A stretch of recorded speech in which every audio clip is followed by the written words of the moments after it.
Ikaluwa sa mga sakop sa National Bureau of Investigation, kuyog ang taga-CSWS gikan sa Nibugaw ang 4 ka babay.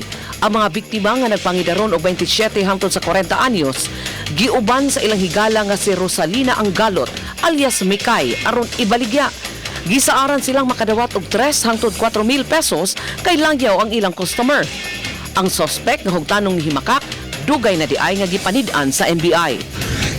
Mga recovering drug dependents sa aftercare ni salmot sa kick-off sa Drug Abuse Prevention and Control Week 2019.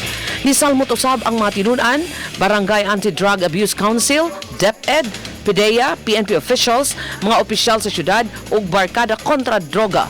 Adunay pledge of commitment nga likayan gyud ang ginadiling drogas. Hingpit na nga nahiusa sa Kaminyoon ang 30 ka pares atol sa gipahigayong kasalan ng bayan sa Lapu-Lapu City.